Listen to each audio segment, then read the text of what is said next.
नमस्कार, one India Hindi में आपका स्वागत है। भारत में कोरोना की स्थिति में अभी सुधार नजर नहीं आ रहा है।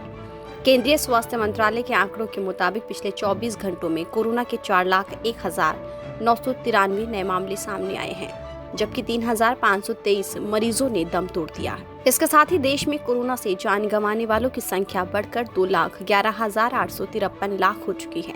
फिलहाल देश में 32,68,710 एक्टिव केस हैं।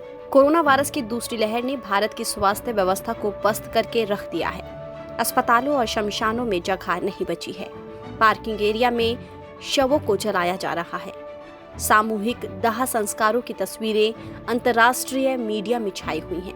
इंटरनेशनल मीडिया में कोरोना संकट से बिगड़ते हालात को लेकर सरकार की भूमिका पर सवाल खड़े किए जा रहे हैं। अंतर्राष्ट्रीय मीडिया की रिपोर्टों में भारत में मौजूदा कोरोना संकट को लेकर पीएम नरेंद्र मोदी और उनकी सरकार पर सवाल खड़े किए जा रहे हैं। इंटरनेशनल मीडिया में सरकार को जिम्मेदार करार दिया जा रहा है।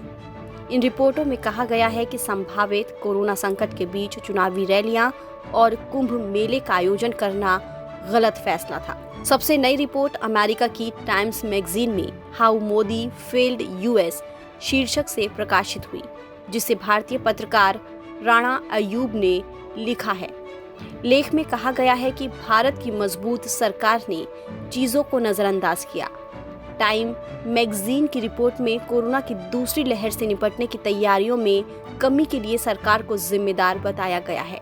रिपोर्ट में कहा गया है कि प्रधानमंत्री ने कुंभ में सांकेतिक तरीके से शामिल होने की अपील करने में देर कर दी। हजारों की संख्या में लोगों ने इलाज के अभाव में दम तोड़ दिया, लेकिन देश के बड़े राजनेता चुनावी रैलियों में व्यस्त रहे। द टाइम मैगजीन की तरह ही अमेरिकी अखबार न्यूयॉर्क टाइम्स और ब्रिटेन के न्यूज़पेपर द गार्जियन ने भी रिपोर्ट प्रकाशित की। न्यूयॉर्क टाइम्स ने एज कोविड-19 देवास्टेट इंडिया, डेथ गो अंडरकाउंटेड हेडलाइन से पिछले हफ्ते रिपोर्ट छापी थी।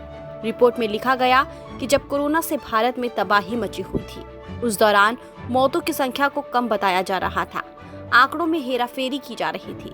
रिपोर्ट में कहा गया है कि शमशान घाट के अधिकारी संक्रमितों की मौतों की वजह कोरोना बजाय बीमारी बता रहे हैं और सरकार की तरफ से कथित तौर पर आंकड़े घटाकर पेश किए जा रहे हैं।